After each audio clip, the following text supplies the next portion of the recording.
नमस्कार दोस्तों। ठेकेदारी बिजनेस। दोस्तों, ठेकेदारी बिजनेस में एक नहीं सैकड़ों काम आते हैं।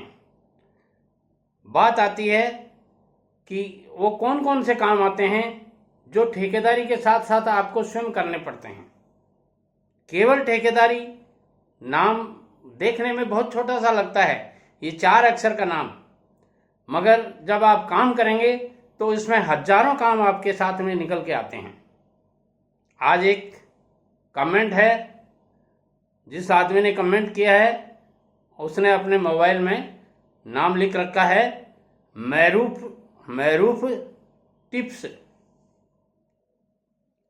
इन्होंने लिखा है, दादाजी मैं मुस्तफ़ा मेवात से हूँ और मैं ये जानना चाहता हूँ कि रनिंग बिल जो होता है ये हमें खुद बनवाना पड़ेगा या जेआई के पास होता है। दोस्तों, पहले बात आती है कि बिल किसे कहते हैं। ठेकेदारी में बिल किसे कहते हैं? जो वर्क आपने किया है उसका पेमेंट लेने के लिए जो आप बिल बना के देते हो उसी को बिल कहते हैं। बात आती है बिल कितने प्रकार के होते हैं। ठेकेदारी में बिल 2 प्रकार के होते हैं। पहला रनिंग बिल और दूसरा फाइनल बिल। रनिंग बिल कई हो सकते हैं। पहला रनिंग बिल, दूसरा रनिंग बिल, तीसरा रनिंग बिल, चौथा रनिंग बिल, 5वां रनिंग बिल, 6ठा रनिंग बिल, 7वां रनिंग बिल और आगे भी कितने भी हो सकते हैं। ये आपके नेचर ऑफ वर्क की कॉस्ट के ऊपर और ठेकेदार की हैसियत के ऊपर डिपेंड करता है कि वो एक ही, मान लीजिए 2 करोड़ का काम है आपका, तो आप कितना काम करके रनिंग बिल लेते हैं। अब बात आती है कि रनिंग बिल किसे कहते हैं। रनिंग बिल उसको कहते हैं जो चलते हुए काम के अंदर बीच बीच में टुकड़ों में जो पेमेंट लिया जाता है, that is called running bill. और फाइनल बिल उसको कहते हैं कि पूरा काम वर्क आपका कंप्लीट हो गया और उसके बाद में आप सारे रनिंग बिल्स का हिसाब मिला करके और उसमें जो बचा हुआ बिल है वो फाइनल बिल में ऐड होके फाइनल बिल होता है और उस पर फाइनल बिल ही लिखा जाता है। अब बात आती है कि रनिंग बिल लेट मिलता है या फाइनल बिल लेट मिलता है। देखिए दोस्तों, रनिंग बिल आप जब भी आपको पेमेंट की ज़रूरत होती है आप रनिंग बिल ले सकते हैं और आज आपने रनिंग बिल पुटअप किया या पुटअप करवाया और उसी दिन सेम डे हो सकता है, दूसरे दिन हो सकता है या तीसरे दिन हो सकता है, यानी विद इन 3 डेज। कोई शर्त नहीं है, ये कंडीशन नहीं है, 7 दिन भी लग सकते हैं, अधिकारी बैठने के ऊपर डिपेंड करता है। मगर जल्दी से जल्दी रनिंग बिल का पेमेंट आपको मिल जाता है। मगर फाइनल बिल के पेमेंट में आपके वर्क की सारी बातें जांची जाती हैं। आपने वर्क कैसा किया है, ये परफॉर्मेंस आपकी देखी जाती है, आपकी क्वालिटी कैसी है वो देखी जाती है, आपने जो पेमेंट रनिंग बिल में लिए हैं क्या वो इसमें फाइनल बिल में जुड़े हैं या नहीं है, कम है या ज़्यादा हैं, ये सारी बातें देखी जाती हैं और उसके बाद में फाइनल बिल का पेमेंट होता है। फाइनल बिल में केवल एक अधिकारी के पास में नहीं जाता, जेईएन रनिंग बिल बनाता है, एईएन रनिंग बिल को क्या कहना चाहिए वो आगे फॉरवर्ड करता है, तस्दीक करता है और एक्शन पेमेंट करता है रनिंग बिल का। मगर फाइनल बिल के लिए जो फाइनल अथॉरिटी होती है वही फाइनल बिल का पेमेंट कर सकता है, चाहे वो एक्शन हो या एससी हो या एडिशनल चीफ हो या चीफ इंजीनियर हो, क्योंकि अलग अलग पावर में होते हैं। अब बात आती है कि क्या रनिंग बिल जो होता है ये हमें खुद बनवाना पड़ेगा या जेआई बना के देगा या उसके पास से बनेगा। तो इसमें भी 2 बातें हैं। पहली बात यह है कि लंप सम में आपने कॉन्ट्रैक्ट ले रखा है। जैसे मान लीजिए एक आरसीसी ओवरहेड टैंक बनाना है आपको, तो उसमें लंप सम कॉन्ट्रैक्ट होता है मोस्टली। जैसे मान लीजिए 10 लाख लीटर का टैंक बनाना है आपको, 10 लाख लीटर की पर लीटर ये रेट है और लंप सम ये कॉन्ट्रैक्ट है आपका। उसमें रनिंग बिल का पेमेंट इस प्रकार से होता है, जैसे फाउंडेशन डाला आपने तो फाउंडेशन का रनिंग बिल फाउंडेशन तक का 20% पेमेंट हो रहा है सपोज कीजिए, तो 20% वो रनिंग बिल के हिसाब से आपने ले लिया फाउंडेशन डालने के दूसरे तीसरे दिन। आगे जो ही काम चालू किया आपने फाउंडेशन का रनिंग बिल ले लिया।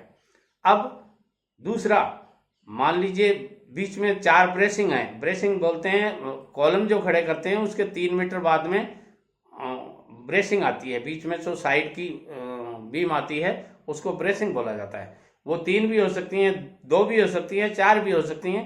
आरसीसी ओवरहेड टैंक की हाइट के ऊपर डिपेंड करती है, ये डिजाइन ड्राइंग के ऊपर डिपेंड करती है कि कितने दे रखे हैं। तो हाफ स्टेजिंग तक का दूसरा रनिंग बिल आपने ले लिया। यदि हाफ स्टेजिंग आपने कर दिए, मान लीजिए 15 मीटर हाइट है तो आपने 7.5 मीटर हाइट कर दी, उसके बाद में आपको हाफ स्टेजिंग का रनिंग बिल पेमेंट हो सकता है। तीसरा, फुल स्टेजिंग करने के बाद में वो रनिंग बिल आपका पेमेंट हो सकता है। वो कितना परसेंट है ये आपने जब टेंडर लिया था उस समय आपको देना होता है कि मेरा ब्रेकअप ऑफ पेमेंट ये होगा। तो जैसे मान लीजिए 15% आप 20% आपने फाउंडेशन पर ले लिया, 15% आपने हाफ स्टेजिंग पे ले लिया और 15% आपने या 10% आपने फुल स्टेजिंग पर ले लिया। इस प्रकार से आपने मान लीजिए 50% पेमेंट आपके पास आ गया। अब 50% पेमेंट में भी ये आपकी इसमें से एसटी कटती है, टेस्टिंग है, चेकिंग है, ये सब कटती रहती है। तो आपके हाथ में कुल मिला के 40% के आसपास पैसे आते हैं। अब बात आती है आगे की बिल की। जैसे मान लीजिए आपने 3 रनिंग बिल की, 3rd रनिंग बिल की बात कर ली। अब 4th आता है, तो 4th में मान लीजिए डोम आता है, बीम आती है, सर्कुलर बीम, और फिर कॉर्नवाल आती है, फिर गैलरी आती है। तो यहाँ तक का आप वर्क करेंगे तो उसका आपका 4था रनिंग बिल बन सकता है। वो आपका 25% हो सकता है या कम बत्ती हो सकता है, जैसा आपने बिल में दिया है, वो ब्रेकअप ऑफ पेमेंट में आपने लिखा है। तो उसका वो वर्क करने के बाद में आपका 4था रनिंग बिल हो गया। फिर 5वां रनिंग बिल आपका वर्टिकल वाल का हो सकता है, टैंक की जो वर्टिकल वाल होती है उसका आपका 5वां रनिंग बिल हो सकता है। 6ठा रनिंग बिल आपका टॉप डोम का हो सकता है। और 7वां बिल, 7th फाइनल बिल, ये आपका टोटल वर्क होने के बाद में आपको मिलता है। ये इस प्रकार से ब्रेकअप ऑफ पेमेंट यदि आपने दे रखे हैं स्वयं ने तो उसके हिसाब से होगा। अब यदि आपने स्वयं ने दे रखे हैं तो आपको स्वयं अपनी तरफ से बिल बना करके देना होता है। और यदि आपने ब्रेकअप ऑफ पेमेंट आपने नहीं दिए हैं और डिपार्टमेंट के शेड्यूल के हिसाब से काम कर रहे हैं, कई बार डिपार्टमेंट अपने हिसाब से शेड्यूल के हिसाब से देता है कि फर्स्ट रनिंग बिल आपको उस समय मिलेगा जब आपका फाउंडेशन डलेगा, सेकेंड उस समय मिलेगा जब हाफ ब्रेसिंग होगी, थर्ड फुल ब्रेसिंग पे इतना % मिलेगा, और कॉर्नवाल, बॉटम डोम और रिंग वाल पर आपको इतना मिलेगा, फिर वाल पर आपको इतना मिलेगा और टॉप डोम पर आपको इतना मिलेगा, और फाइनल बिल में ये सारी बातें होने के बाद में आपको पेमेंट मिलेगा। तो ये आपने जो शेड्यूल में आपने अपनी अलग से कंडीशन दी है तो आपके हिसाब से मिल जाएगा, और वो कंडीशन अप्रूव्ड होनी चाहिए। वर्क ऑर्डर जब दिया है आपको तो वह आपकी कंडीशन यदि मान्य है तब तो, और यदि नहीं मान्य है तो डिपार्टमेंट के हिसाब से होगा। अब आप जो रनिंग बिल पुटअप करेंगे वो भी जेई के पास जाएगा, जूनियर इंजीनियर जिसको बोलते हैं, और आपने नहीं किया और डिपार्टमेंट बना के देगा तो भी वो जेई बनाएगा, जूनियर इंजीनियर जिसको बोलते हैं। और जूनियर इंजीनियर उसको चेकिंग के लिए असिस्टेंट इंजीनियर के पास भेजता है, और असिस्टेंट इंजीनियर क्योंकि अलग अलग जांच का भी तरीका होता है कि एक जेईएन को 100% अपनी उसमें दिखानी पड़ती है कि 100% concreting has been done in my presence, 100% work has been done in my presence, ये लिखना होता है उसको। वो चाहे रहा है या नहीं रहा है वो उसका लुकआउट है, वो और बातें हैं, मगर उसको लिखना पड़ता है कि 100% work has been done in my presence. अलग अलग सर्टिफिकेट देने पड़ते हैं, work has been done as per qualification, as per specification, design and drawing, ये इस तरह के देने पड़ते हैं। फिर एएन का आता है सर्टिफिकेट देने का।